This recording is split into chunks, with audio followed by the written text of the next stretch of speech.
Anything bother you, anything you do is your choice. So choose happiness today. You're welcome to the show. From now through till 10 a.m. I am here to serve you nothing but sizzling breakfast. A lot has happened this week and I'd love to hear from you. But before I hear from you, let me motivate you this morning.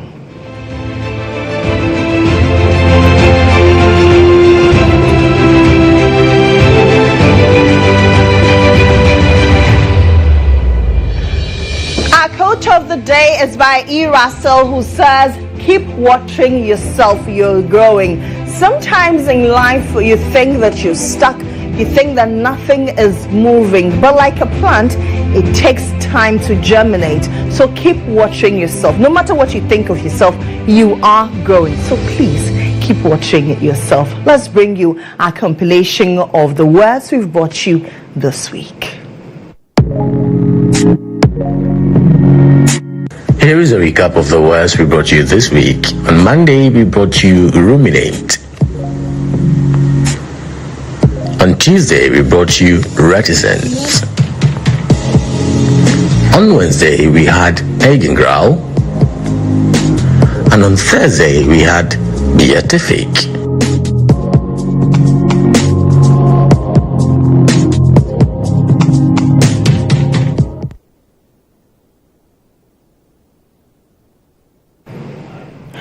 So these are the words we brought you this week. Mind you, every weekday here on the show, we help you improve your English language writing. Kankatsi, El Nurain, the extra tall man, and then supported by Nana Ama Aqua. Let's head to Inside Out.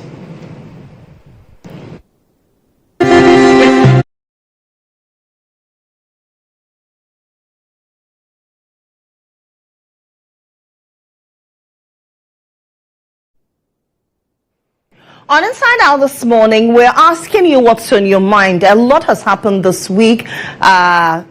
Fitch has upgraded Ghana to a B status, and President Mahama has hailed it, says that the economy is on its way to rebound. But we know what happened in the past, especially with hostilities in other countries. I'm talking about the Russia-Ukraine war and what it did to our economy, even though we're not directly affected. Now there's Israel-Iran hostilities, or what people call it Israel-Iran war, but it has significant impact on crude prices across the world. What is this likely impact on us as Ghanaians?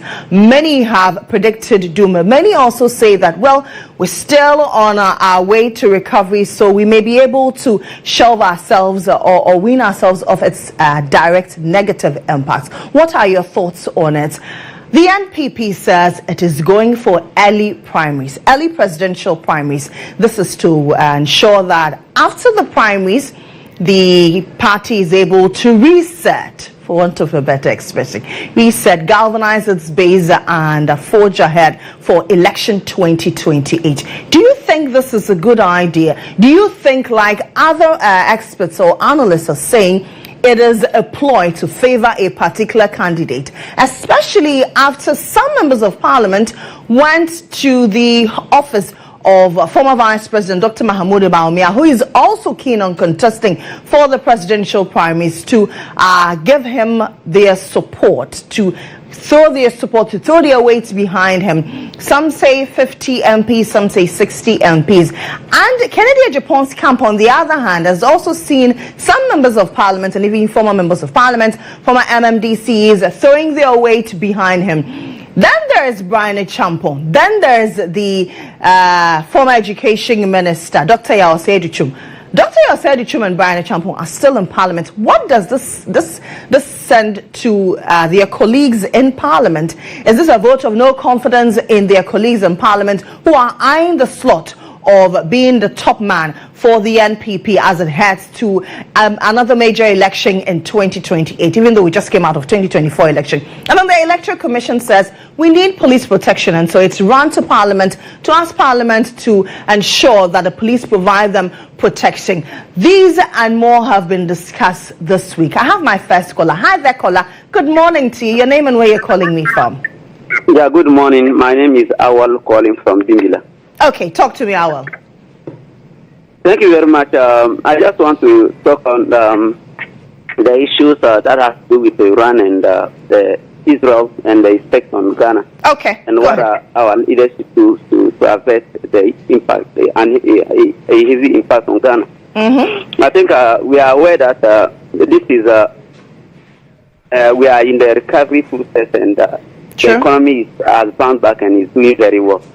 So since we are still in the recovery process, I think our leaders should take all the necessary measures, just like what the president said to the finance and the energy minister, to do things that we near to the benefit of the country, so that regardless of what happens, there wouldn't have a heavy impact on the country. Because currently, I think everything is on track, and the exchange with the depreciation of the currency.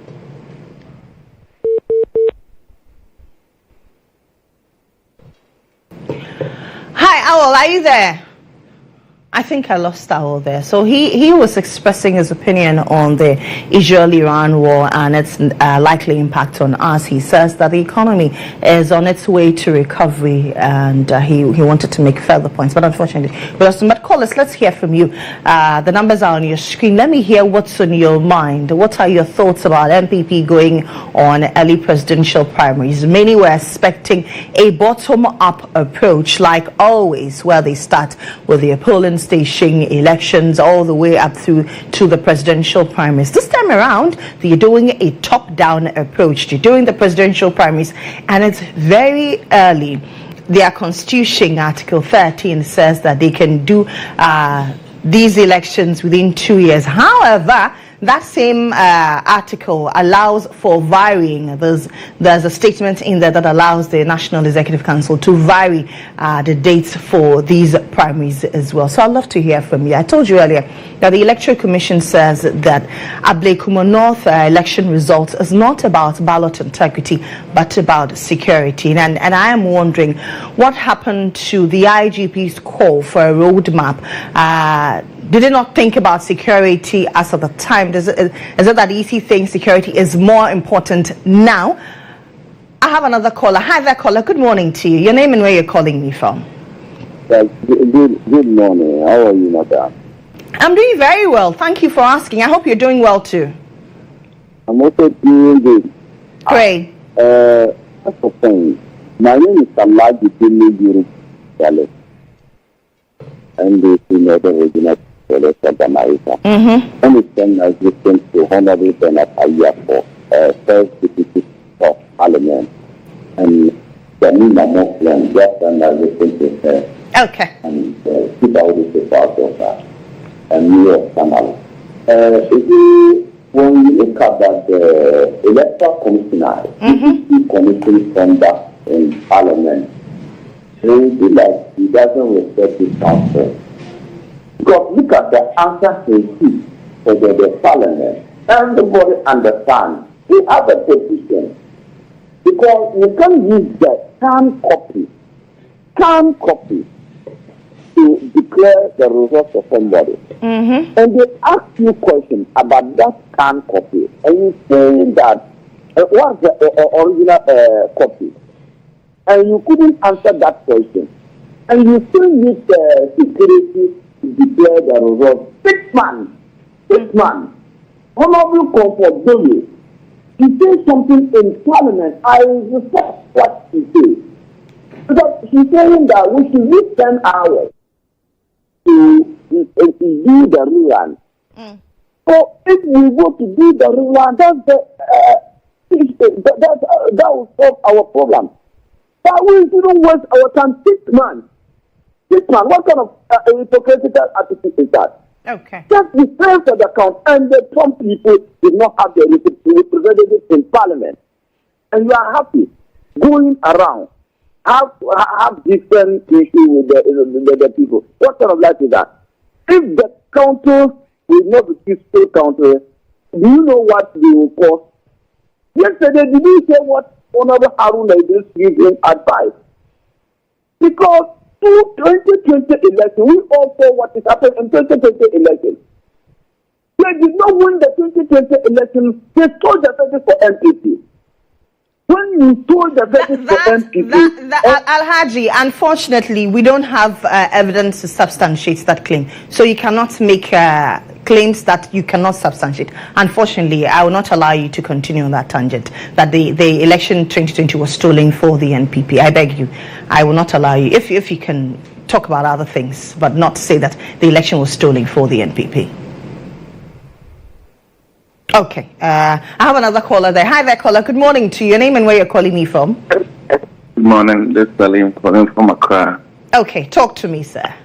Yes, I strongly believe that the MPP, the leadership did a very great job by picking up this new style of leadership, because I think that the grassroots has also been corrupted.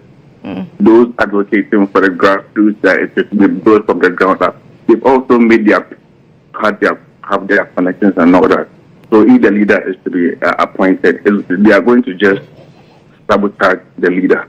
So I think it's a new move to bring peace and also unity in the party. For now, we all don't see it that way, but I think that's the right way to go. Thank you. Thank you very much. Thanks to all of you for calling me. Unfortunately, that's all time will allow us on Inside Out on our call-in segment. Do call us on every Friday. Sometimes within the week, we allow you to call us and tell us what's on your mind. That's it for Inside Out. But let me just give you some music to pump you up. It's Friday, in GHOne.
that you enjoy yourself. Please, as we're giving you musical breaks, make sure that wherever you are, whether you're on your way to work, whether you're at work already, make sure that you're moving in your seats, moving in your chairs. Please do so. You're still watching GH today here on GHOne TV. It's now time to head to the courts and look at all the issues there that the law deals with. And Captain has joined me in studio. Captain, good morning to you. Good morning, Lily.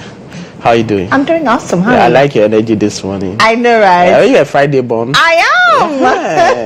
Yes. I was telling from where I was standing. Just, the energy is different this morning. And we all love your day, Yeah. Everybody likes See, Friday is a beautiful day. I think that we need to give God an award for creating Fridays. In fact, all the days. Somebody asked me this question. Why is Monday far away from Friday, but Friday is closer to Monday? Because it's a weekend. And we love to party. I know, right? When you're having fun, they say time runs out. Right? Fast. All of that. So, Lily, very interesting week. A lot of issues throughout the week and all of that. Consent age for sex and capping of Supreme Court judges. Different views, and opinions. Age for retirement for Supreme Court judges and all that. It's been quite an interesting week. Absolutely. It's been a week of testing knowledge of law. So it's exactly. So judges had the opportunity to receive questions, personal experiences, their knowledge on the law, and then how they managed to get to where they are, and recommendation, their views on issues, topical issues, of course, that you've mentioned, consent age for sexual activity, a lot of them, whether the Supreme Court should be capped, whether there should be an age limit, all of the issues came up. Constitutional provisions. Justice Senyo Jamefe, for instance, is saying that AI should be embraced, technology should be embraced, especially because we are living in a world of technology. The time for long handwritings are over. And if you want to cope with the trending or the trend where we are now, then it means a lot of things will have to change. So 7 justices from Monday to Wednesday. Unfortunately, we had one that was deferred or was suspended for the time being because of a certain petition that came to the fore. So on Monday, Justice Senyo Jamefe was the first that appeared. He was followed by, the spelling is very unique. You have a unique name, W, double A in there. Very interested in all of that. And I would love to know the meaning of that. So Justice Sorebare was the third on Thursday, that was on Monday. On Tuesday, we have Justice Philip Bright Mensah, and of course the very first of the 2 female, Justice Janapari Battles Kujo. She also appeared. Then on Wednesday, we're expecting to have 2 justices, Justice Hafisata Amaliboba, and then Justice Kweku Teria Akabuafo. And Justice Amaliboba had her vetting and very interesting. It was quite interesting and intense engagement. And if you follow that closely, you understand that a lot happened within that particular vet. Then they retired to await the vetting of Justice Kweku Teria Akabuafo. Then a few minutes later, we heard that that particular vetting will not come on because Parliament or the Speaker of Parliament has received a petition, and the petition was to the effect that the petitioner was challenging or has issued a petition for Justice Kweku Teria Akabuafo not to be vetted based on a case that he had before Justice Akabuafo and the manner in which Justice Akabuafo treated him. He thinks that he is not fit to go to the Supreme Court. And Director, let me give you an idea about what case the petitioner was talking about. So on your screens here, absolutely. So this is a case that appeared before Justice Kweku Teria Akabuafo in 2017. So May 2. The action was filed on May 2nd, 2017. And who are the parties in the case? So we have Adolf Sivers Ghana Limited, the plaintiff, versus Driver and Vehicle Licensing Authority, that's DVLA. And the subject matter was quite simple. What the plaintiff was actually asking was that an order for an outstanding sum of 173,520.51 Ghana cedi because he said that he has rendered some services to DVLA, and DVLA has refused to pay him his outstanding case. He went to court in May 2017, and in November 26, 2019, so 2 years, barely 2 years, he had a judgment. And the judgment went in his favor, but instead of getting 173,000, he had a little over 46,000 Ghana cedis because so instead of the 170, he had a little over 140,000. Absolutely, because he added interest to it, but the court did not award interest based on the circumstances in which the transaction took place.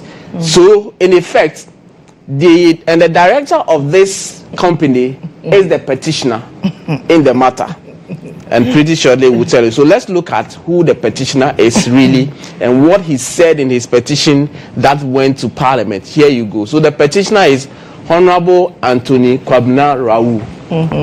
He said he's an international human rights activist. And with an honorable? Yes. Okay. Yes. Is he a member of Parliament? So let me even tell you more about him.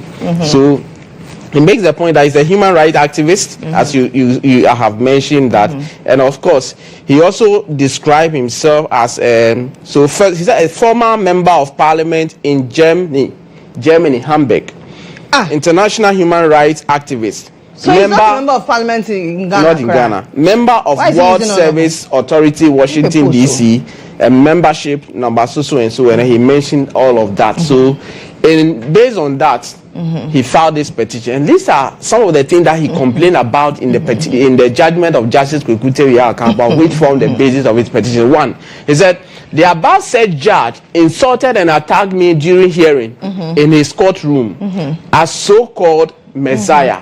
And I will explain to you why the word Messiah came to the fore. Messiah, international human rights activists, have no right in Ghana to accuse any person, especially the DVLA. Everyone in Ghana, and Lily, pay attention to that. I'm going to ask you about your thought. Everyone in Ghana, this is, and whatever mistake that is here, it is not our making. It is what is in the petition, what we have reproduced exactly as it is. Everyone in this nation, Ghana, know that DVLA till today, there is corruption going on in their official activities, and I am not allowed to talk about it. During the hearing, the judge attacked and insulted me with words. Okay, he went ahead to say that I was surprised that the insult to personal is written in the judgment under the page 22 and 23, and pretty sure I'll tell you what is contained in page 22 and 23 of the judgment of Kwekute Wiakabwa. For instance, see attached of this his own judgment proven as evidence. Okay, let's look at the next one. Such a judge is arrogant, biased, power drunk, human rights abuse, and supporting of corruption with his judgment. Okay, he came from Canada, and Lily, pay attention to it. He said, he came from Canada to become a judge in Ghana without experiencing Ghanaian culture of age. I may be older than him at my age of 67 years on the 24th May 1958. That's his birthday. Disrespecting me with such a word. He said he came from Canada. Justice Kwekute on Wednesday, I gave you his profile. He attended Bogoso Senior High School. Exactly. Came to secondary senior high school. Then Winneba. We gave you all that background. Again, he went on to say, when he finishes my case, he refused to give me interest. I told you that instead of one, he was demanding for one, but he didn't get interest. How old is this man again? 67? 67, yes. Okay. He said, when he finishes my case, he refused to give me interest. When MPP was in power to save the government a lot of money, then Nana Akufo-Addo promoted him to appeals court of appeal, right after my case. Interesting. So go to the next day. He said, for me, he will be a disaster at the Supreme Court if approved for the international and the national interests of the Republic. These are my reasons. to petition the vetting committee not to approve this particular judge. Attached, see the particular judge I am talking about with his picture. Then he gave some example. He said, look, I see the above said person as political prostitutes. As a political prostitute judge. the words are not even coming out. Grandpa. Captain, hold on. Grandpa. No, don't go there. Grandpa. No, don't Grandpa. go there. Really. Spare. You don't go there. I'll come to that. So just pay attention to what is happening. After serving me with a judgment on November 29, 2019, he was immediately appointed by the MPP government to Court of Appeal. After giving judgment on Honorable Acto-Forcing, he is then promoted by NDC to become Supreme Court judge. So that is why he's describing as a political prostitute judge.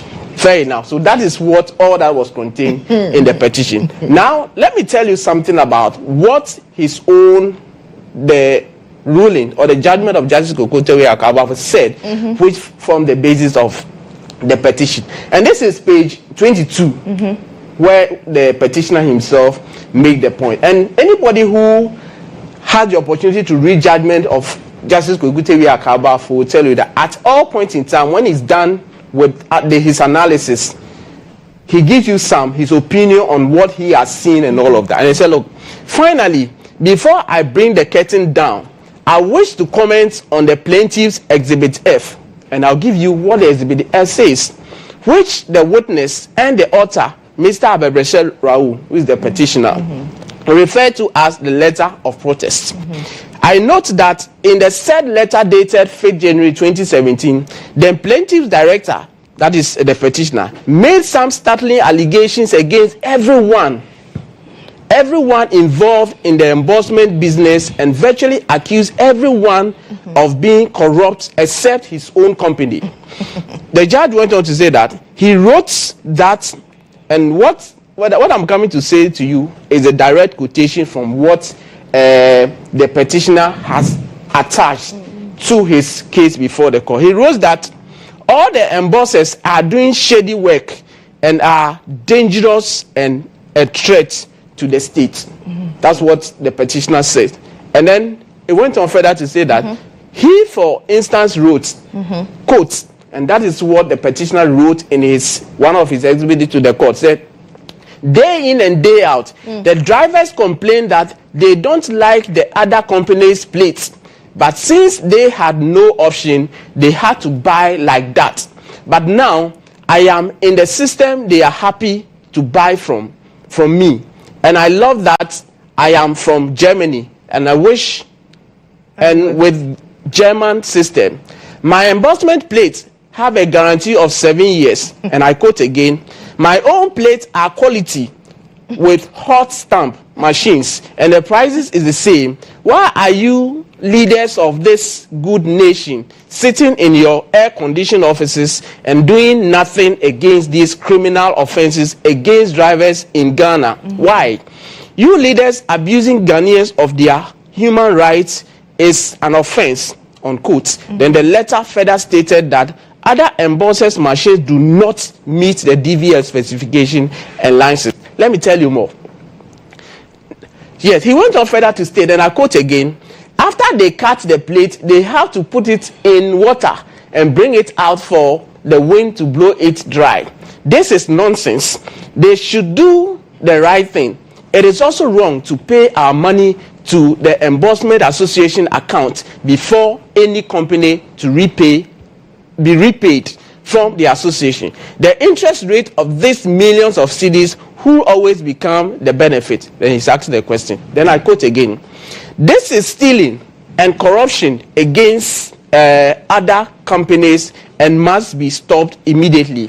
For Ghanaian drivers to get the equal right, I am ever ready to supply DVLA, Accra Tema, Ekumase and Koforidia, Takrade, Cape Coast, Obuase, Ho, Boga, Techiman, and Wager. Okay, let's look at that. So, and then he went on to say, the quality I am producing for Sunyani, Tamale, and Wa can be delivered with immediate effect to the above mentioned areas if my petition is considered, and free Ghanaian drivers from criminal activities of some of the companies. Criminal activities. So he has already judged the kind of activities that those people are. And this is what Justice Kokutebi Akabuafo had to say.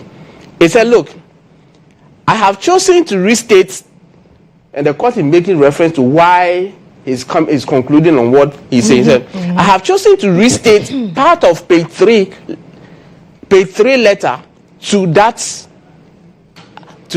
I have found it troubling and highly unacceptable that the plaintiff company choose to throw everyone involved in the embossment business under the bus and accuse everyone in the business. It is only joined over in the business. It's only joined over 2 years ago of corruption and criminal activities without any scintilla of proof. What the judge is saying that you've made several allegations, called people names, you haven't produced anything to prove or to substantiate your allegation. And the court is saying that, to my mind, the plaintiff's director, who claimed to be a German human rights activist, engaged in a fictional and selfish narrative for his own gain and benefits by claiming to be the messiah of Ghanaian drivers. And this is the content messiah was used, that he thinks that it is not appropriate for him. Let's look at the next one. Okay. It is high time that people of Mr. Abrebe, that's the petitioner's nature, learn that it is improper or inappropriate to accuse public servants and other citizens of criminality and corruption without any proof. At the same time, solicit for jobs people are already assigned and engaged in under the guise that they have foreign expertise and are motivated by altruism. The public space and the court are not forum for self-serving sensationalism and aggrandizement. Therefore, Mr. Abrebe Raoul and his like should spare Ghanaians of such self-glorified epistle. And let's look at the final part. Based on all of the evidence and the court having entered judgment in the favor of the plaintiff, the court shall award the plaintiff a minimal cost of 5,000 Ghana cedis. So even though he got judgments in his favor, he still had to suffer some. Minimal cost, absolutely. Nominal cost, absolutely, 5,000 Ghana cedis. So this is the basis. This is the reason why that Grandpa is disturbing us that Parliament should invest. So yesterday, the petitions committee aggrandizement, and I think that, I mean, maybe he's watching and he may be offended, but Justice Akabuafo did not mince words. If you watch if you watched the words of the petition and what why am I even calling him doctor? Justice Akabuafo mentioned in his judgment, I mean, you can clearly see that he feels superior because absolutely he lived in a certain German running system. everybody down, thinking that it is only his business. He knows it all. That is, please, Grandpa, spare us. We beg you. We know that you are retired. You decided to go and live somewhere, render your services to them. You've come back to Ghana. I think that okay, what they are doing is wrong, and then you can offer better services. Okay, you went to court. You've been awarded, and you said because of some 30,000 cedis, somebody should not be vetted. Ebe, Grandpa. Ebe. Yeah, so that is how come Parliament received, the Speaker received the petition, referred it to the Petitions Committee of Parliament. They looked at it and said there's no merit. So the petition has been dismissed. I mean, and should be thrown away. It's been thrown out. Please. So Justice Kokutebi Akabuafo is appearing before the committee at 11 a.m. this morning for his vetting. Okay. But it is something that the committee could have thrown it out immediately. But the standing orders of the Parliament has changed. Whenever there's a petition, whatever is happening ought to be stopped. And then Parliament would then refer to the Petitions Committee, and the response is that there's no merit, dismissed, and the vetting continued today. Okay. Thank you very much, Captain. So that's court today for you. Do know that at 11 a.m. the vetting of Justice Akabuafo will be live from Parliament and bring you that live feed on TV and on radio as well. Let's look at what the newspapers are reporting this morning.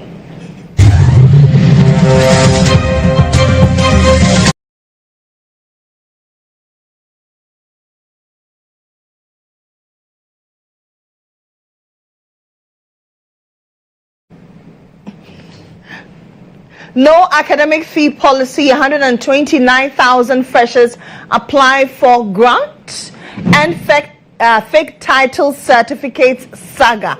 Lecturer advocates law back national database of professional titles. This I support 100%. Those who've been giving honorary doctorates and are going around Mujai assume with Dr. Dat, especially the pastors and then the herbalists. First National Bank receives $35 million capital injection. Sunyani Traditional Council suspends Queen Mother over installation of chief. Let's move on to other papers. The Informer, OSP wins round 1 against Oferiata as court dismisses injunction application. Standard bearer first election, a recipe for disaster. GHOne's NPP group applauds minority for holding government to account. Minister urges joint efforts to crack down on illicit drug trafficking. GJ president promises to consolidate gains. That's it for the Informer newspaper. The Ghanaian Times, producer inflation eases to 10.2% in May. Government committing to enhancing senior high school infrastructure. That's according to Dr. Clement Apak. Vetting of Supreme Court's nominee by Parliament postponed. So actually it will be coming on today. Earlier there was a communique that it was postponed indefinitely, but today we are learning that the vetting will come off at 11 a.m. in the forenoon. Inferno in Temafa consumes 500 structures, displaces 700. FAO pledges support for Ghana's agri sector. That's according to a rep for Africa. Daily Guide, EC defends emergency ballot reprinting. Over 60 MPs declare support for Baumia. NPP flag bearer raise begins. It has begun in earnest. Unresolved Ablekuma North parliamentary election results issue with the Attorney General.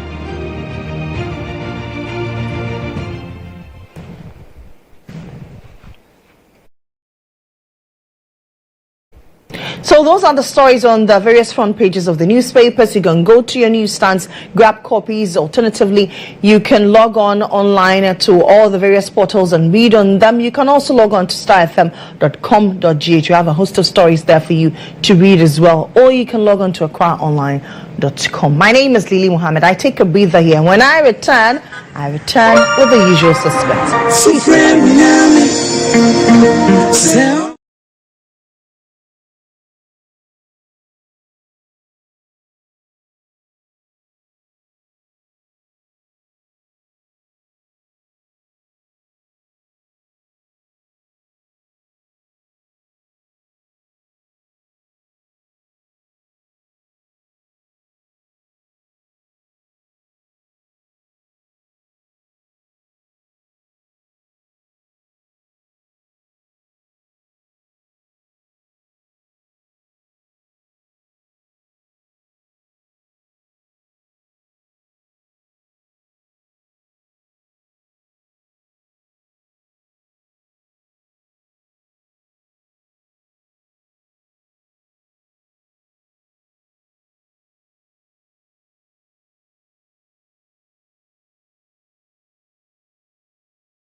for the custodian newspaper, and of course our very own head of political desk here at EIB Network, Ibrahim Alassan. They say now the show is gender balanced. Good morning, gentlemen. Good morning. How are we doing? We're good. Not bad. It's good. It's good to see you. You too. IB and Audu. Yes. This is my first time meeting you here on the show. Exactly. So you're welcome. I mean, this is not your first time, but this is my first time with you. So you're welcome. To my edition. When they share the flyer, you see two beautiful ladies, but you come to the studio and you have to be careful with him. He's the one who talks more. Oh, is it? Yeah, he's the one to deal with you, so that's good. The show is for talking. So that's the point. That's the point. What are we here to do? Usually is the Audu. To the Electoral Commission, first of all, I don't think that they went to Parliament. They were invited by Parliament based on parliamentary procedure. People want to know what is happening, so I think somebody filed that the EC should come and answer questions. So they were invited to Parliament to come and brief MPs on what the situation is. So we should let people know they didn't run to Parliament to seek for help.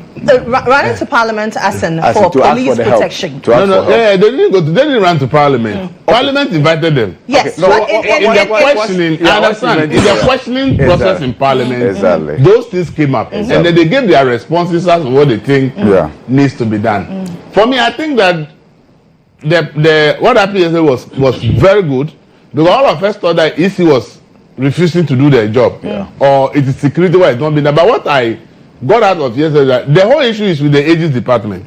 According to the Electoral Commission, there is a request from the Ages Department seeking for legal interpretation before they make their next step. And so long as the AG hasn't provided that advice, moving ahead to go and do something is not the right thing. So I think that yesterday, before I got to know, because in fact, last week we were all asking why is it that if it is 6 or 3 polling stations, EC cannot coordinate that. So why are they asking police? We asked so many questions. I think yesterday everything was clarified. The issue is that there are legal issues about the who it is, and the EC says, okay, we need the government legal advisor to tell us the legal issues people are raising, which direction should we go. So they are waiting for that advice to come from the AG.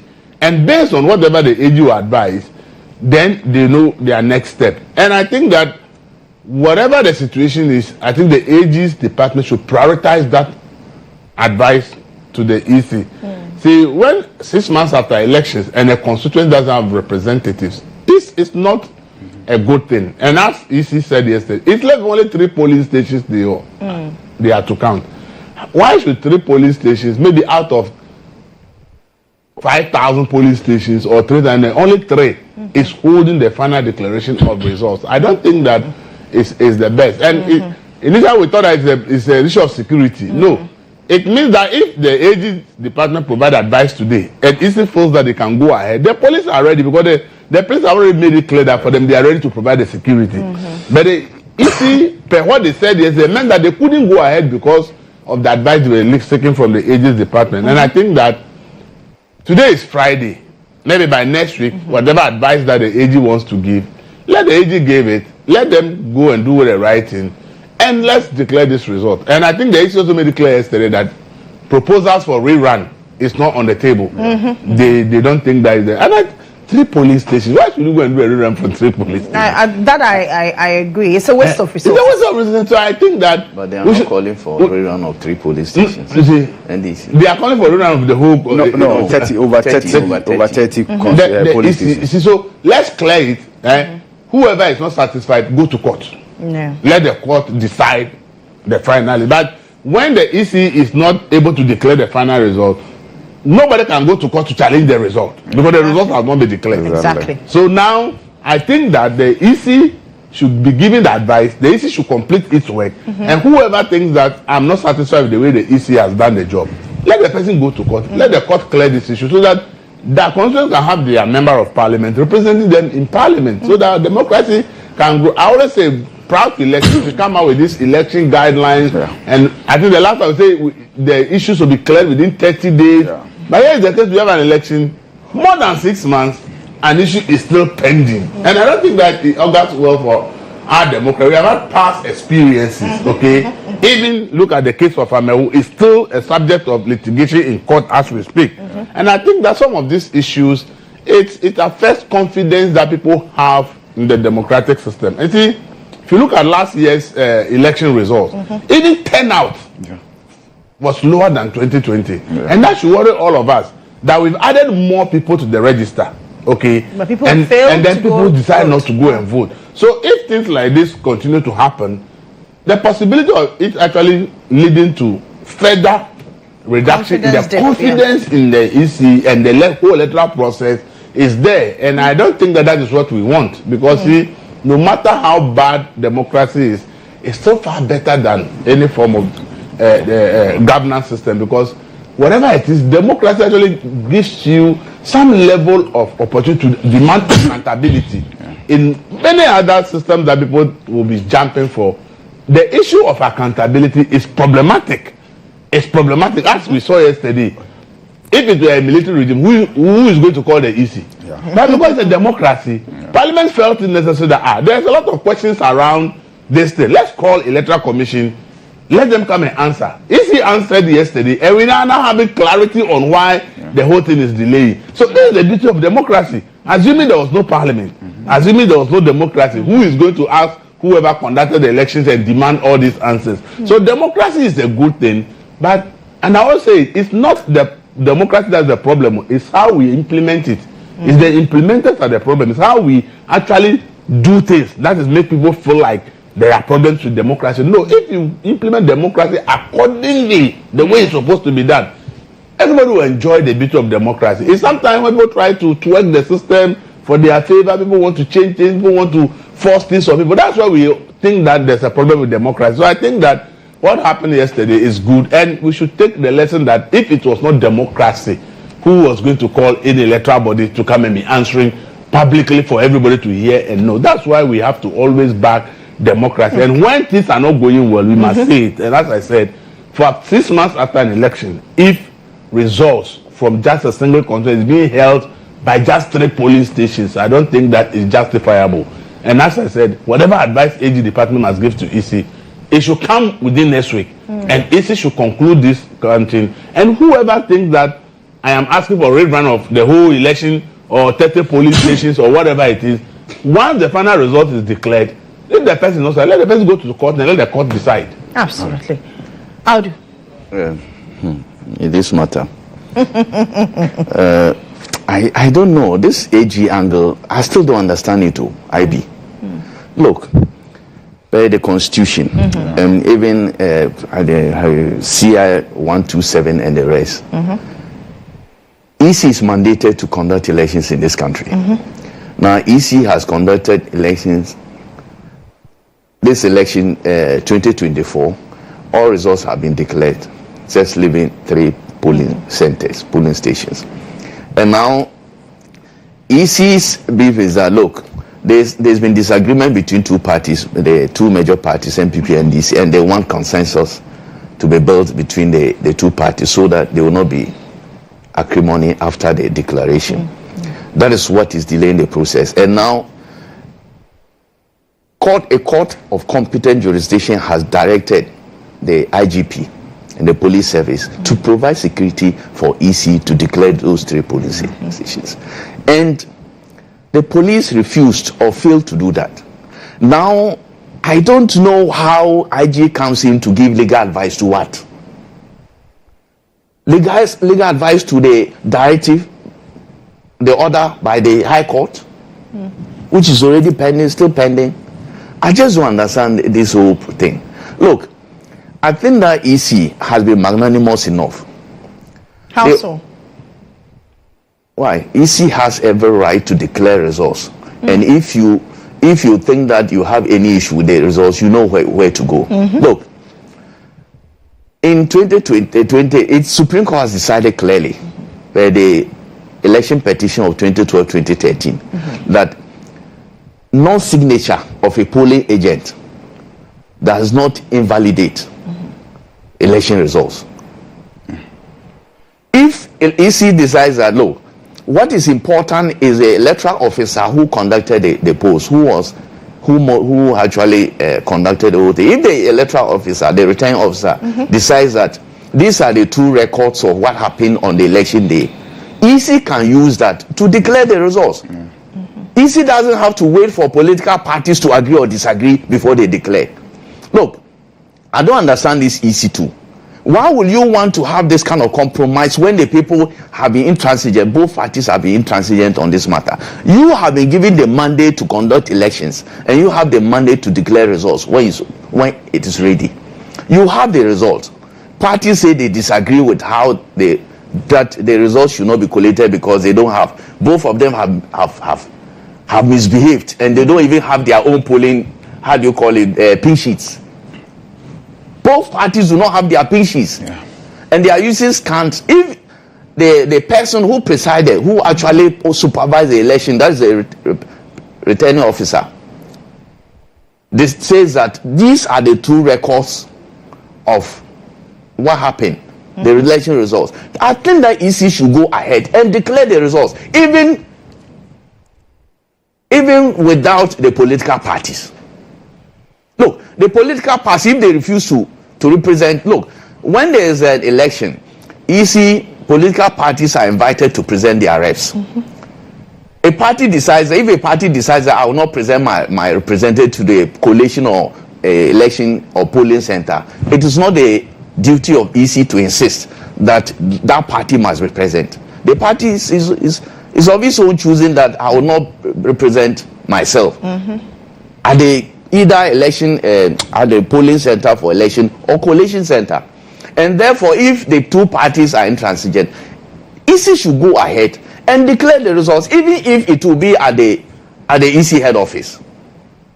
I am telling you, if they invite you, if you think that EC can decide, and as it was stated yesterday, they don't gazette collation centers, and therefore you say that this collation center has been gazetted for this particular constituency. EC can decide that we will declare the results at any place. EC has a well-fortified national office where security is tight. Invite the political parties there. If the National Security Task Force or IGP and his people will not perform their duties, go invite the political parties to your head office where the security is fortified and declare the results. I don't see this delay in 3 police stations holding the whole nation back and forth. Parliament, because of that, will have to invite the Electoral Commission to come and explain the reasons why they know, the two parties, they know why this has delayed. And yet they are wasting our time inviting EC to come and explain to them. They know. Don't they? They do. But why? What is this? They have their representatives. With these pretentious antics. They know. Their reps have been present. Or even you see my lecturer, Bossman, stated that all that they have collated, there are those that the parties agree, both parties.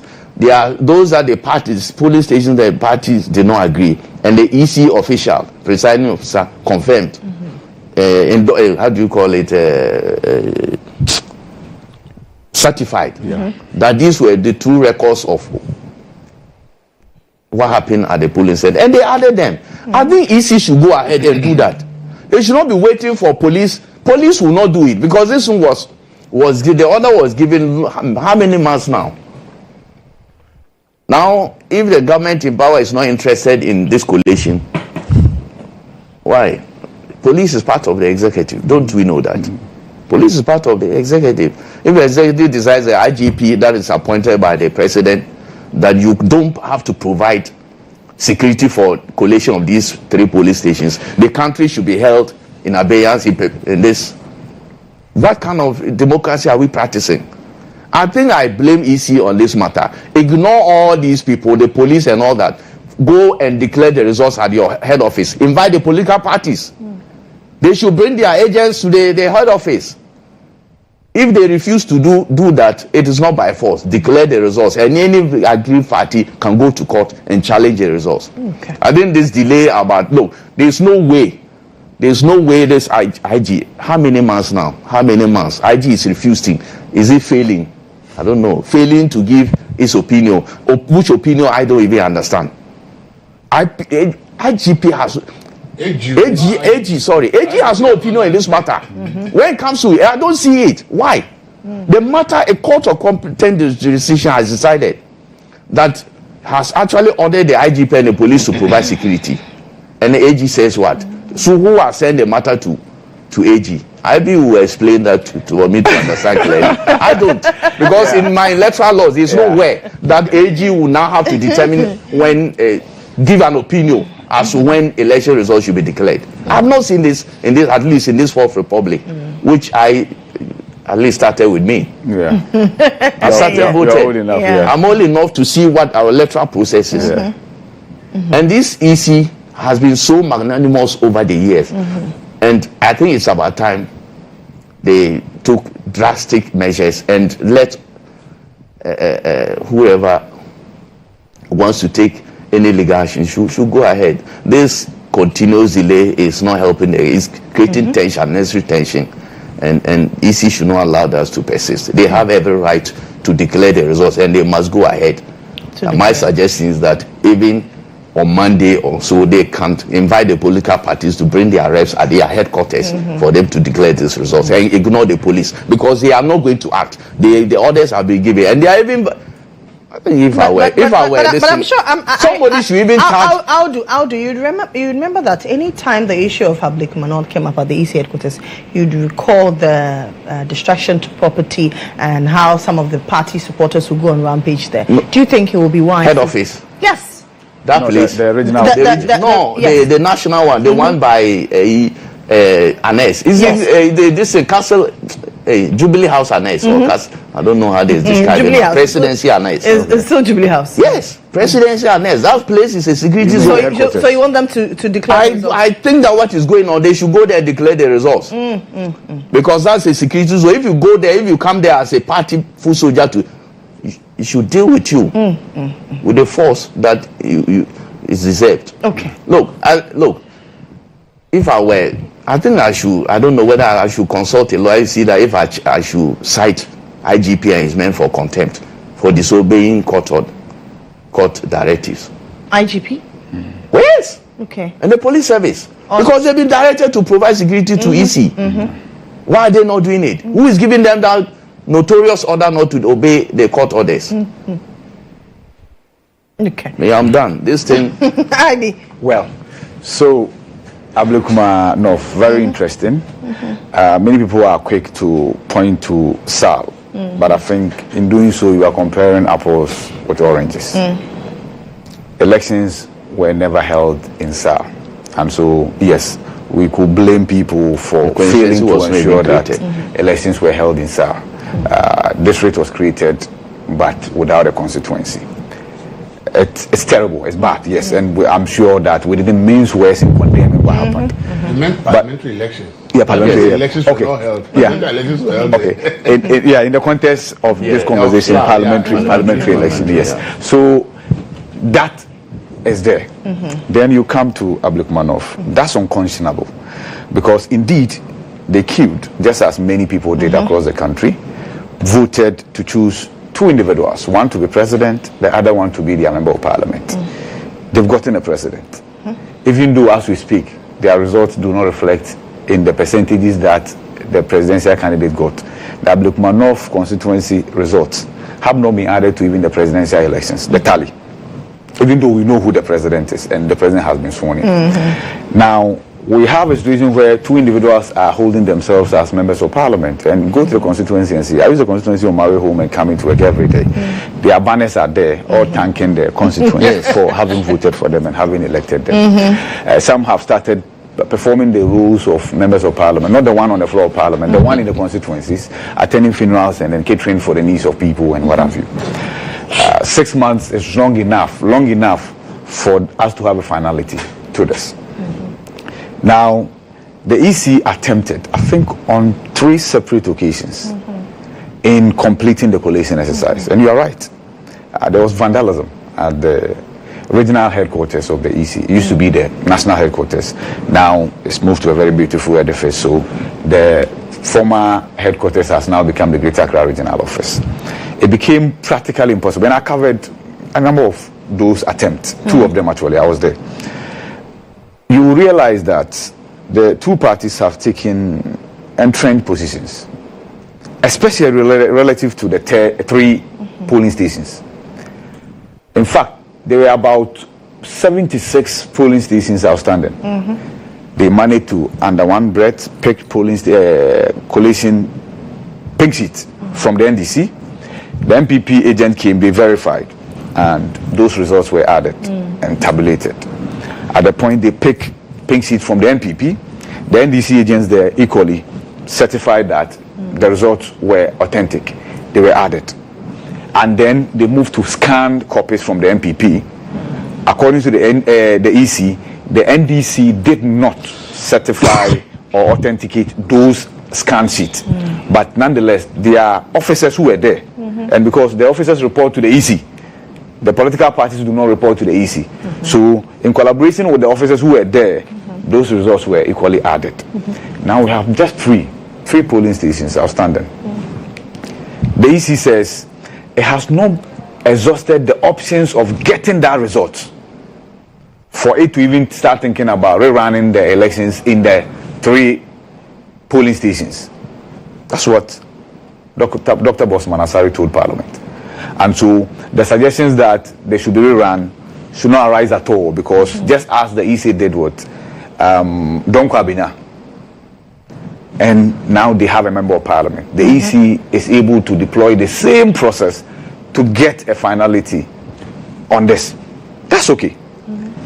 What I equally don't understand, I think the AG should explain, is the legal basis for the police writing to the AG.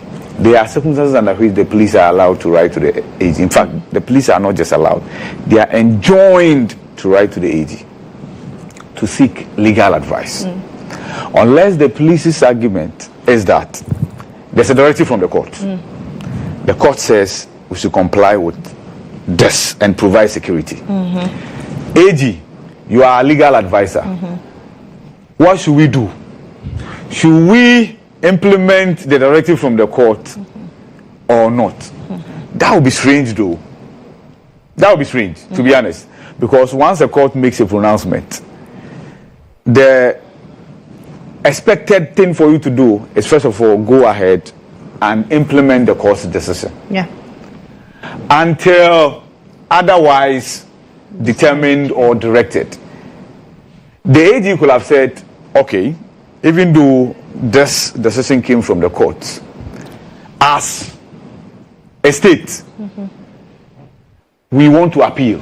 Then it shouldn't have been that the police have written to the AG for legal advice, but it should have been that the AG has directed the police that hold on, because these are legal processes that we are exploring. Per what Dr. Bosman Asari told Parliament, he said, per the communication from the police, when they sought to find out, why are you not providing us with security to complete this exercise? The police told the EC that we forwarded the matter to the Attorney General for legal advice. I think the police, we equally have to clarify this. The AG because if the court has made a determination, what further advice are you seeking? Exactly. Because there's not been any contention of the judgment from the court. Exactly. So there must be that clarity, and that clarification must be given. One, from the police, because mind you, you've not heard from the police in this regard. It is Dr. Bosman Asari, the Deputy Commissioner in charge of administration, who told Parliament this. He read or referenced communication between the EC and the police.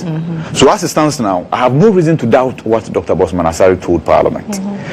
It's incumbent on the police to either confirm what Dr. Bosman Asari told Parliament or deny it. Also, the AG, because we all asking questions as to the basis upon which the police decided to, because usually you hear the police afforded docket to the AG for advice relative to prosecution or how to proceed.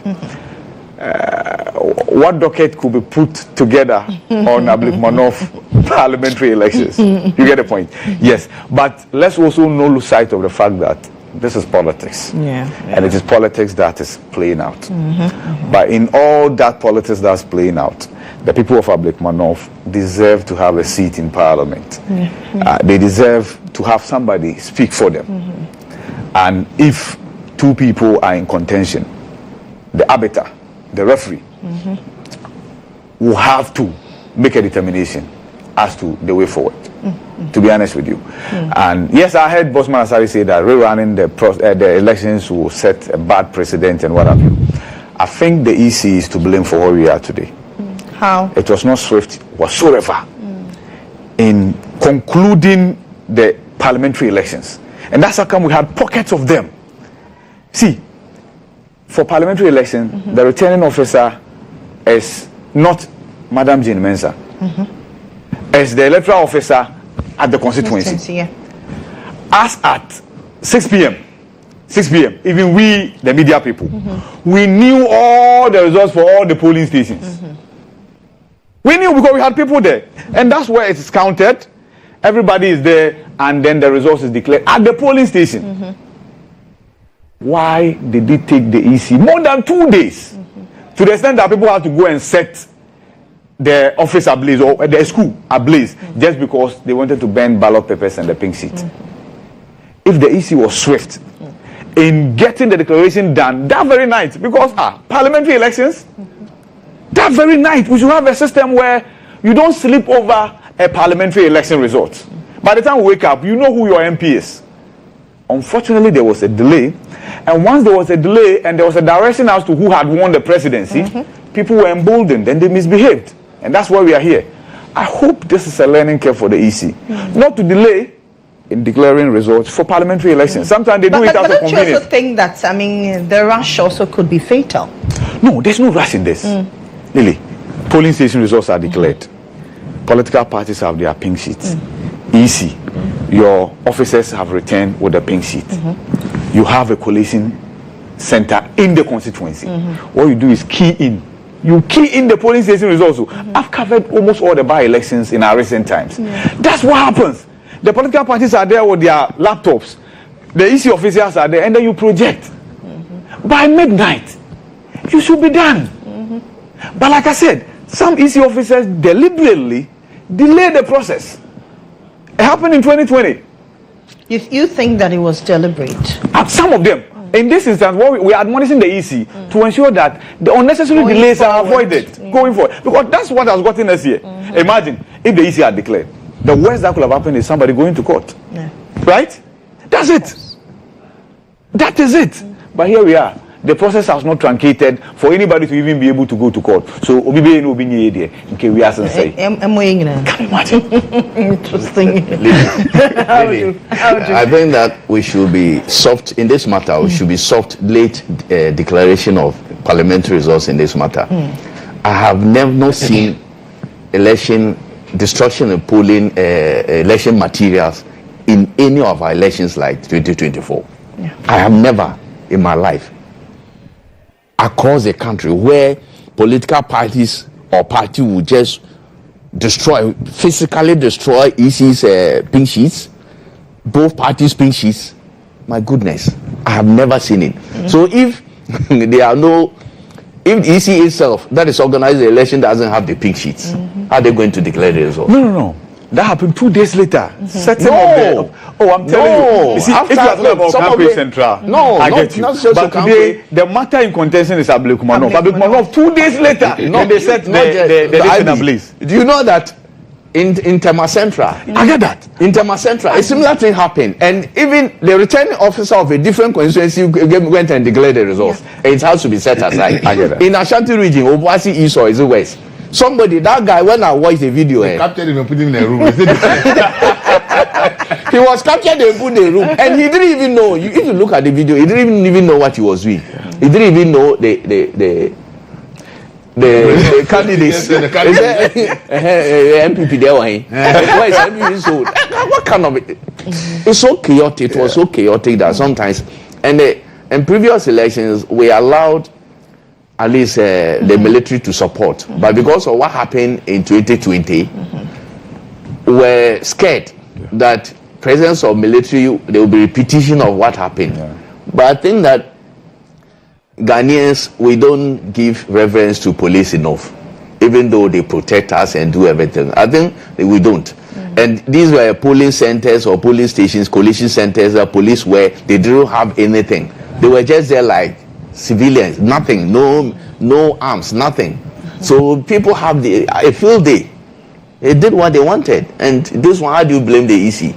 Because the whole organization was so chaotic. The security task force, I don't know what happened. System broke down completely.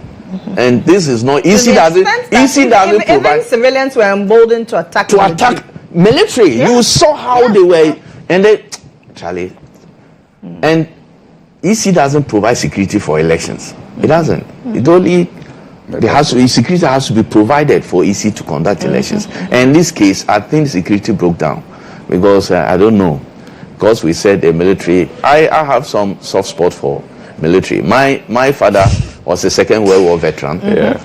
My family, I had more than 10 of my uncles in the military. I was penciled to join, but I didn't see their way forward very clearly, so I refused to enter. I even advised my younger brother not to, and he has not forgiven me. I was last one not to enter the military. Should have allowed you. Because of a family experience with the military. But we revere military so much, and that's why if they had been allowed to be part of the system, probably we would not be where we are. They should not be using arms, but the presence of military alone sometimes scare the Ghanaian, the ordinary Ghanaian. That's the point. Yeah, that's the point. But there's no. I think EC should go ahead and declare these results. They can do it at their head office. Invite the parties. They refuse. They declare. And any party that is. The important thing is for your officer, returning officer, to authenticate the results. That is it. You declare 3 polling centers cannot hold the whole country to ransom. You have a point to make, and then we can move to. Yeah, I think we've done election with security people holding arms, and we've tried one without arms. To be important that the security apparatus weigh the two, do a very good review, and find out which one is important. If it turns out that holding arms will be what is important, what will work, then maybe we have to reverse people. What happened? But don't don't you think that in this era where we have trigger-happy personnel, it could be dangerous? There's nothing called trigger-happy personnel. See, sometimes we forget that the people who hold the gun are human beings like us. But they're trained. I've said that's why I can't go to the security self-defense. Okay, they are trained, but because I cannot see my life under threat. They tell me that because I'm wearing a uniform, I shouldn't defend myself. I will defend myself. It's about how you defend. And we are human beings, okay? And we are different human beings. So sometimes we behave as if once they are in uniform, they have become different people. They are not. My life cannot be under threat. They expect me that because I wear uniform, I will. So we should also tell people that they should stop unnecessary. Elvis, maybe that's why you're not in uniform. Yeah, that's what I'm saying. No, but I see, that's why. Okay, what people forget is that the uniform is not the reason somebody will not react. We are human beings, and everyone in the way they react to issues. It doesn't matter the training. It doesn't matter being in uniform. So if you are provoking people on grounds that they say they should not react because you're uniform, you will be making a mistake. And that is what we should let people understand.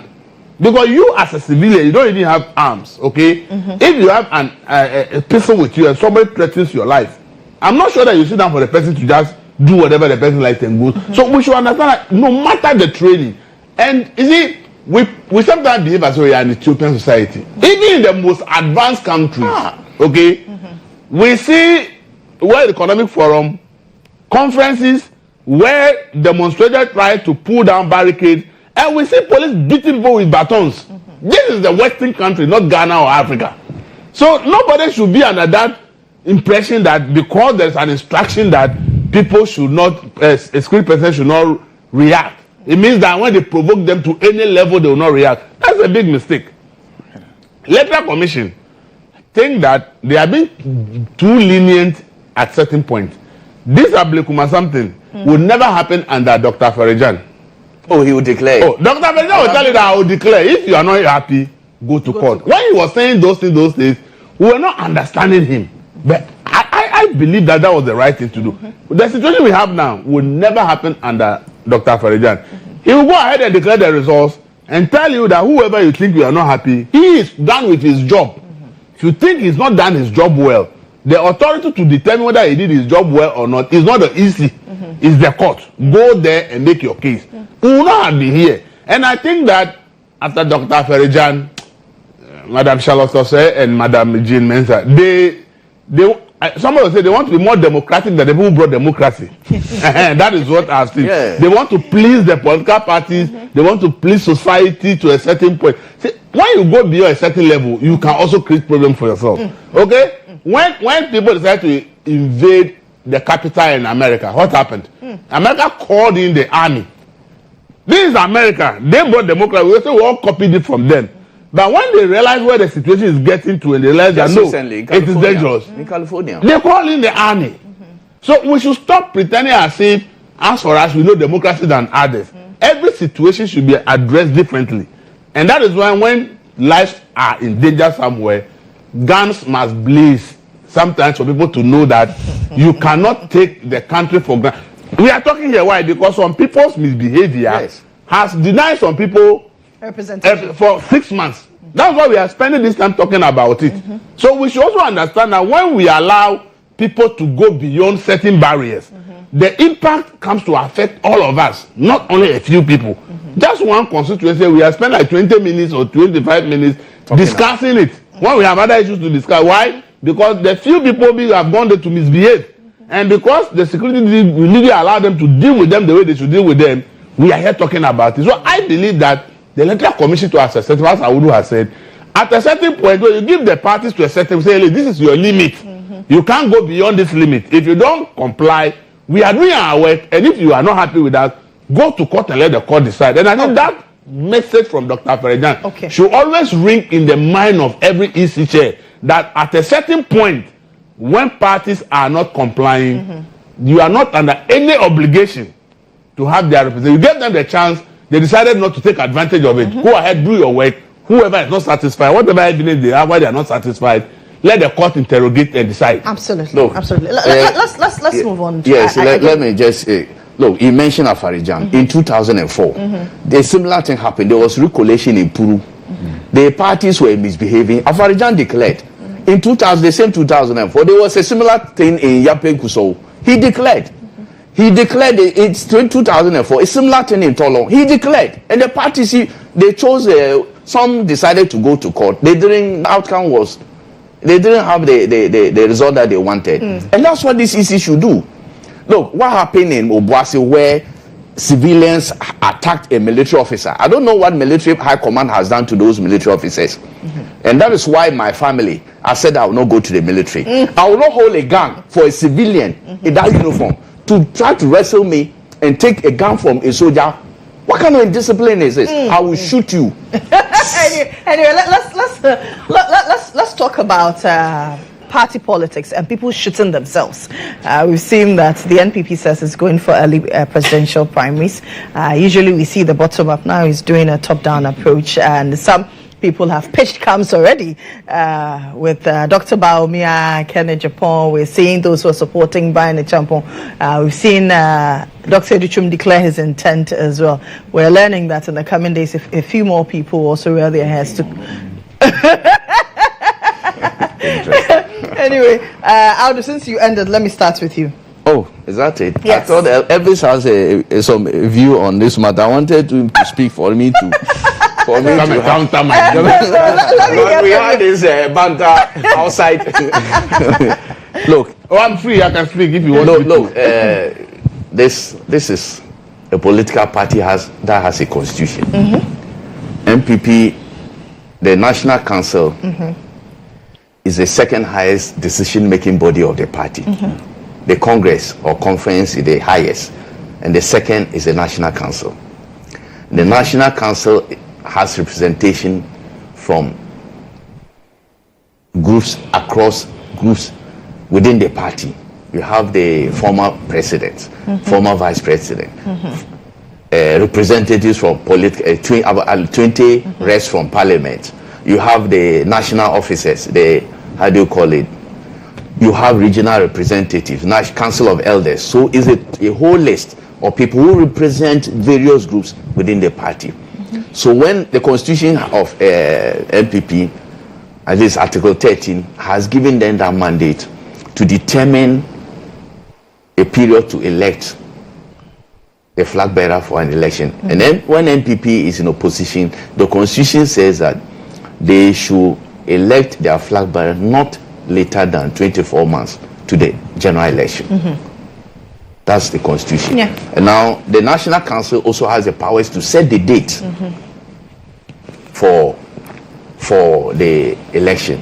And then when that is announced, 6 months to the election, then the General Secretary will have to open nomination. 6 months to the national open nomination for people to apply, to, how do you call it? To pick forms and then apply. And that is the procedure. Now, I've heard people, and over the years, MPP has been doing the bottom-up approach. Now it is top-down approach. And I have some this thing with Elvis, and I know he will espouse those strongly here. Look, the party, because it's at before they take a decision at the National Council, various groups would have consulted their membership within the party. Like the parliamentary caucus, the 20 members, they would have consulted the parliamentary, the executives, the, as I said, National Council. They would have consulted across the country to know the feeling of the party, the mood of the people, what direction they want to go. And that is what the party has done. They held the council meeting, and this was tabled. And majority, my understanding is that the majority, overwhelming majority of the people present endorsed this new new process, and that is it. And as a political party, when your party decides that this is what we are going to do, you abide by it. Article 5 of MPP's constitution clearly says if you are a member of the party, the duty of your party, you must be loyal to the party. You must abide by all decisions taken by the party. You must. If you think that you don't, you know what to do. If you think that you don't agree, you know what to do. But once a decision is taken, you have no choice but to abide by it. You can only complain, but the decision stands. Because democracy or constitutional rule is about majoritarian rule. Once the majority of the members have taken a decision, you are bound to agree to abide by the decision. And that's what the party has done. The party has decided that they will hold the presidential election primaries on 31st January 2026. And that will be about 3 months to the 3 years to the general election. Because the party itself said at least 24 months. Now they are deciding that we are going to make it at least 34 months or something, or 35 months. Because it's still within the constitutional provision. And there's nothing wrong with that. I've heard people argue about the pros and cons. People have argued about the pros and cons of this process.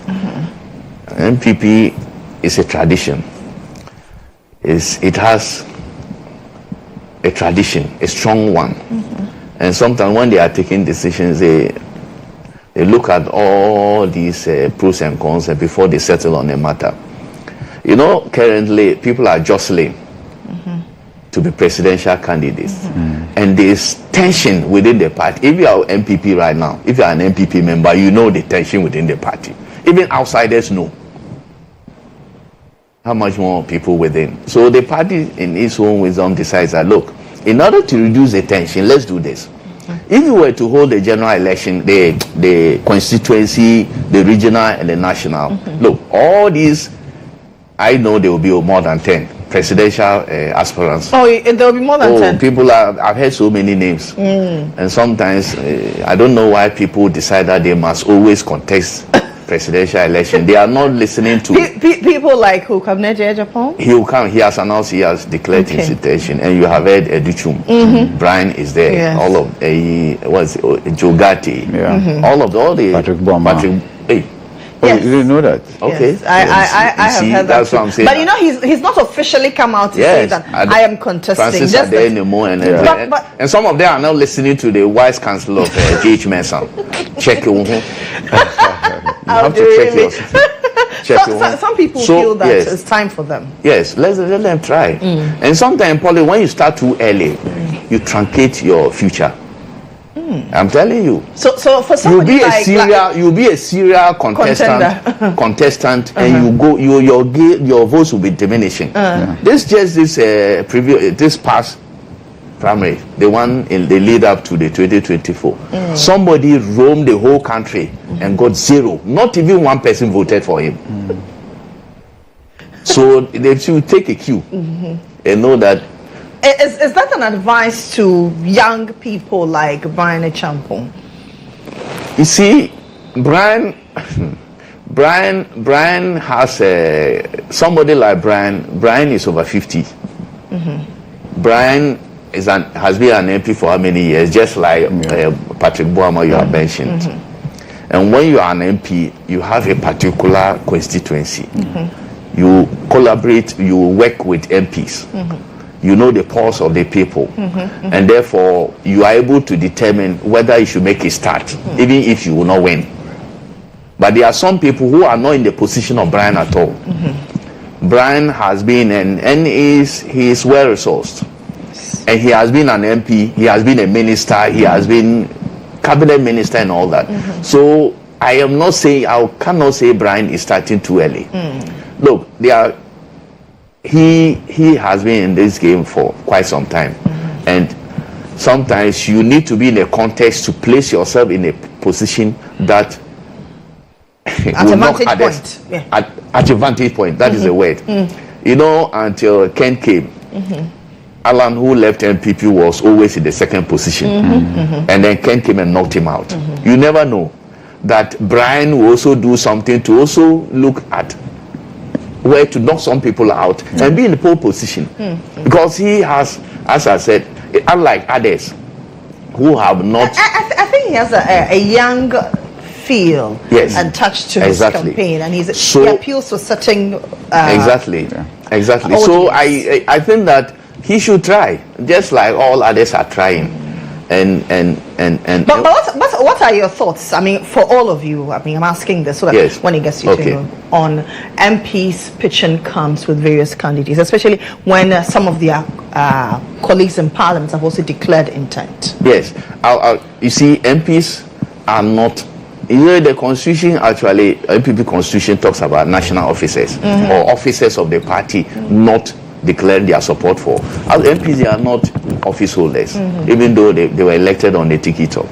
So I don't see anything wrong with MPs declaring their support for any. They represent their constituents, and the constituents tell them who they want, the sentiments, and they do. They are not national officers. I think it will be wrong for, let's say, a general secretary or a national chairman, or constituency chairman, constituency secretary, regional chairman declaring his or her support for a candidate, because they are elected to represent,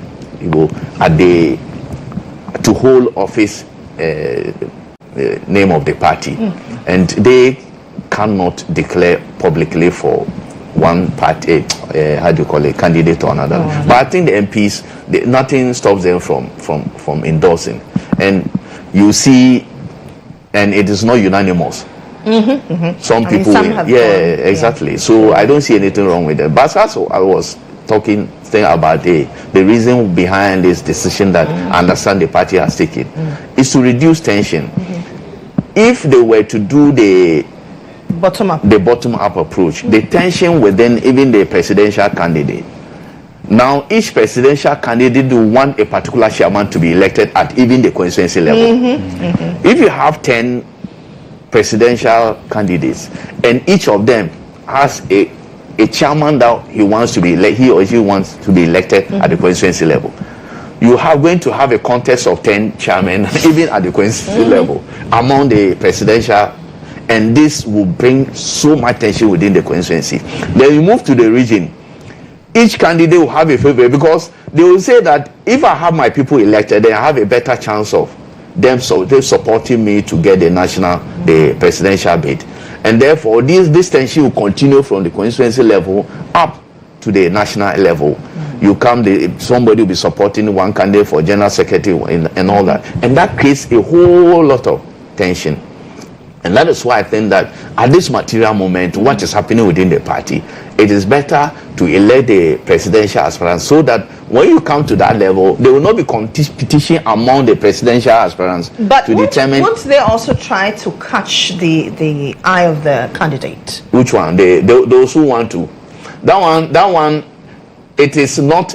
It will not be as contentious as if the candidates were picking people and wanting them to be regional chairman. Okay. So if I'm a presidential aspirant and you want to be a constituency chairman, if you are cutting me, that one will not be as open as if the presidential aspirants are promoting the people.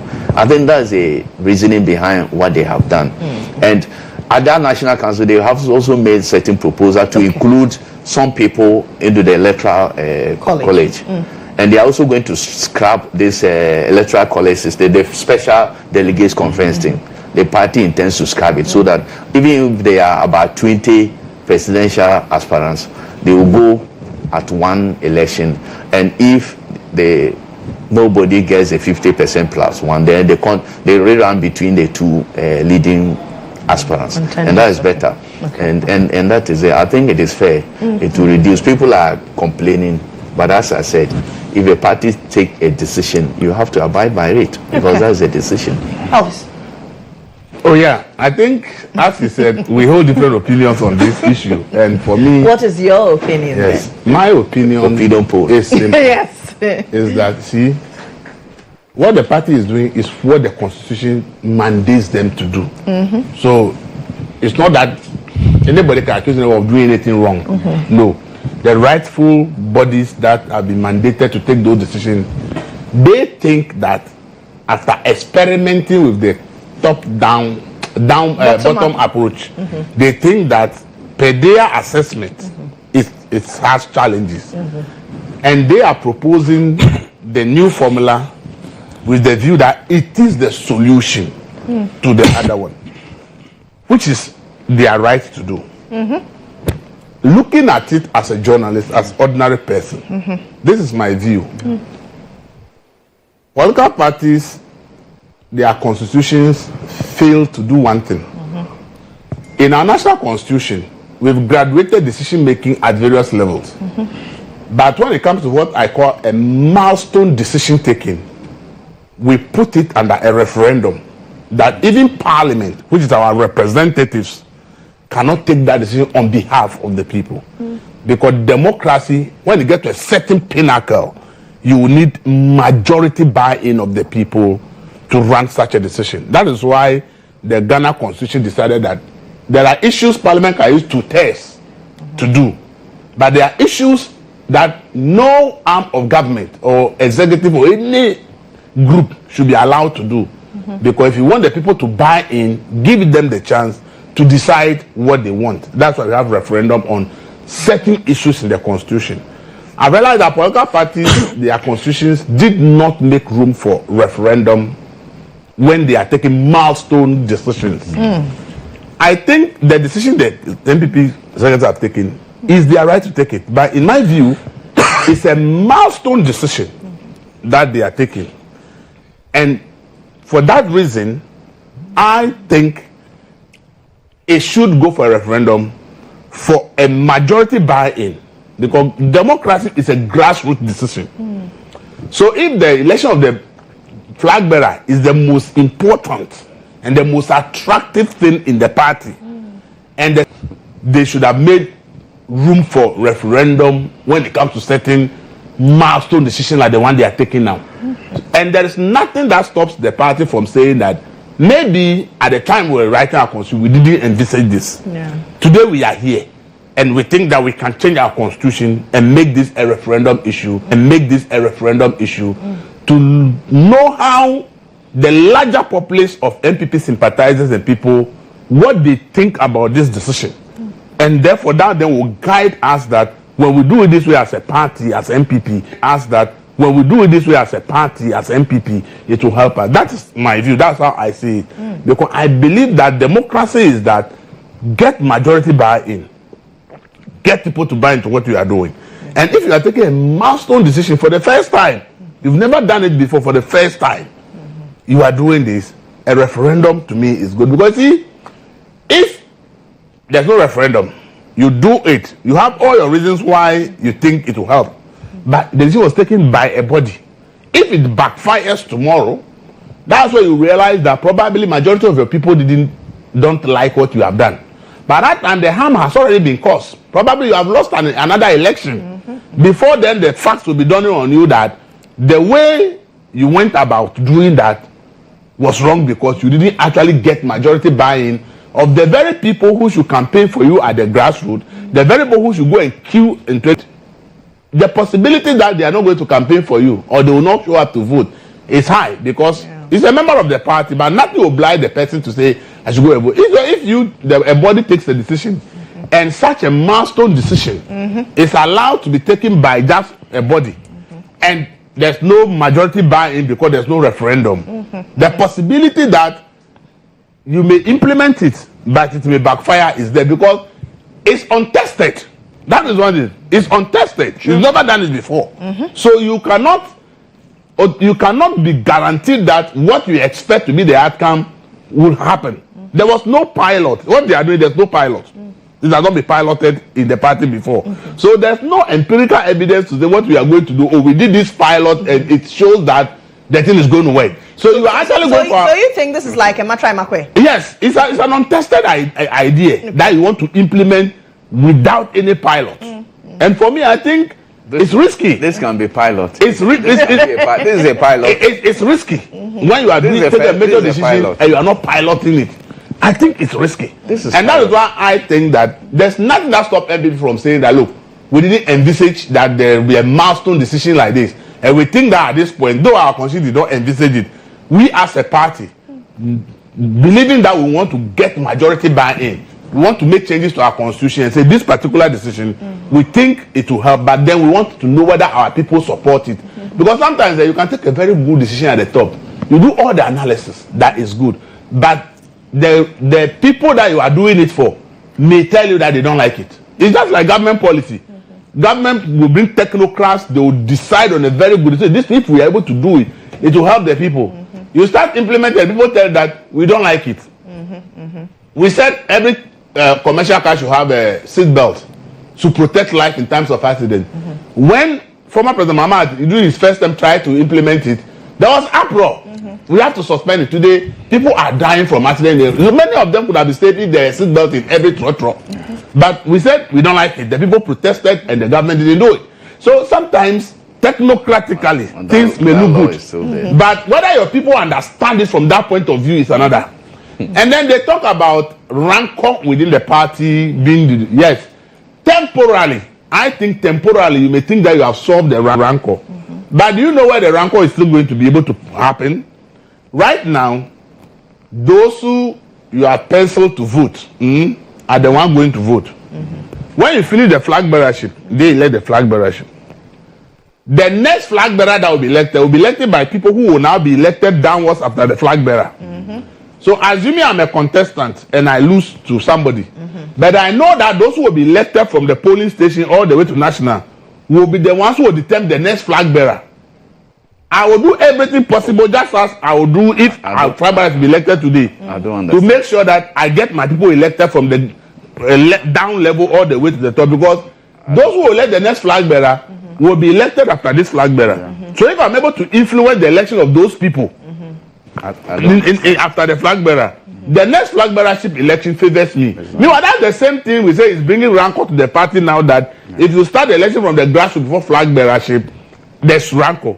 But the fact is that if I realize that I lost because I didn't have influence over those who voted this year, what it will mean is that when you start the local elections, and I think that influencing that process is what will enable me have a chance in the next flag bearership election, then I will do everything possible to get my people in there. For future. Yes, for future.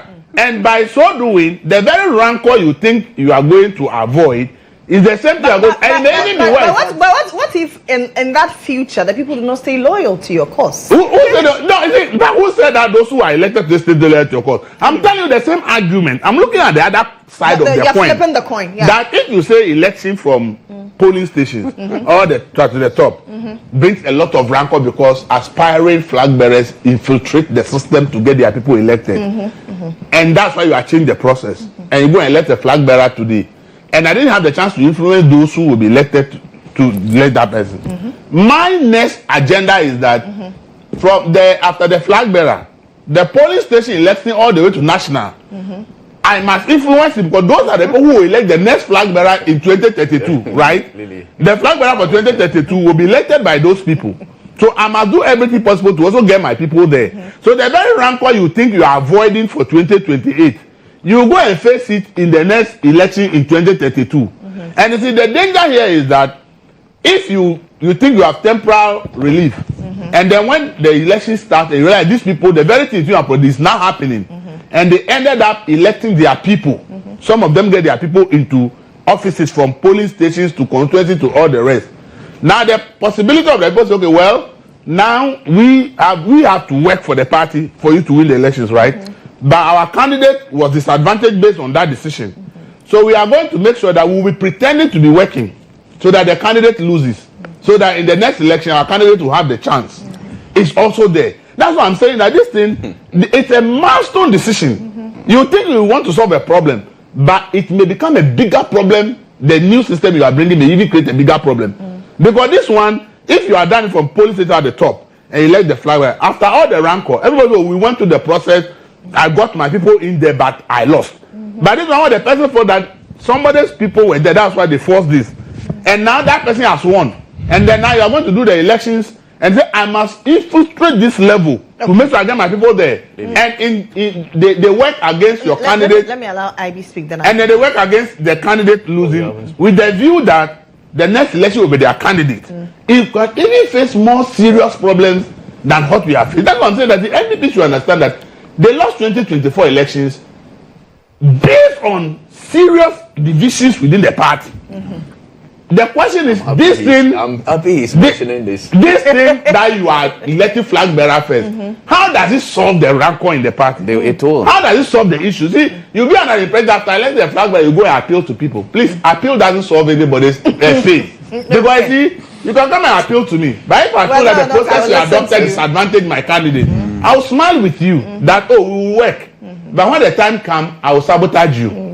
The fact that they came to appeal to me, no, now we have elected a candidate, so let's all work together and everything. But if you go to a process that I think is fair, and my candidate is not disadvantaged, that's when you come to appeal to me to forget about the past. How can this I will want to. You understand it? So I think that's what I'm saying, that for me, the thing I am saying is that this is a milestone decision. If the party constitution did not envisage it in the past, there's nothing also stopping the party from saying, because this is a milestone decision, and learning from our national constitution that when we want to take milestone decisions, we go to the people in the referendum, and therefore we can quickly change our constitution as NPP, include this, put this issue to the people in a referendum. The results, which is empirical, will now tell us the direction that majority of our members will want us to go. And if we go that direction as a party, that is what will ginger the members of the party proposal. No pilot, no result, no evidence anywhere. And you are going to do it as a major decision to go into a major election. I am only advising that if NPP will listen, I will suggest to them that they should find a way, even if it's not a referendum, they should find a way of testing this idea among their larger population and have some empirical evidence that backs the decision. Okay. So, yes, very interesting decision from the NPP. We spoke about it here when the decision landed. You see, it's a difficult position the NPP finds itself in. Loses an election in a way that nobody envisaged. Not within, no doubt. Now, do you do the conventional things again in your attempt to rebound, or you tweak certain things here and there and take certain decisions that you think should be monumental enough to address what might have caused your defeat? in the way and manner it happened. This proposal is not a new one. Community Japan has been championing this idea for a while. Jake championed it many years ago. Exactly. Now, the party, I'm sure, said, okay, what can we do differently? So it's a reactionary decision, yes, I agree. It has its pros and cons, advantages and disadvantages. And like I said, just like when the NDC decided to shake up its front bench in Parliament a few months to the election, I sat in this same chair and mentioned that it will be difficult to condemn the decision wholesale or accept the decision wholesale, because in politics sometimes the end justifies the means. Yes, I agree with Evers that this is a monumental decision and that the highest decision making of the party ought to have taken this decision, which is going for conference. And not the second highest decision making body, which is the council. But then again, time is of essence. If you look at this conversation we are having, that is this decision, it's a time decision. The decision rests on the fact that the party wants time, and the party thinks that time is what will inure to its benefit and then enhance its electoral fortune. Let's select a flag bearer 3 years ahead of the voting day. Let's give the flag bearer all the time that he requires to probably tour the country 3 times or probably 4 times, right? And to us, that is the wonder at stake that is needed, more like the want that is needed to get us victory. Now, if we put that one aside, you look at practically what's the party going to do? Really? Do you know that majority of the people who voted in choosing the party's flag bearer before the 2024 elections are going to be the same people to vote this time around? Yes. That's as a majority. Majority. I was very careful. Same majority, okay. Yeah, majority. Majority. Yes. Good. Now, those who oppose this idea argue that even those people want to change them because they didn't help. They didn't work enough to secure us victory even though we're in power. So we want to change them. But these are the same people that should determine who leads us into another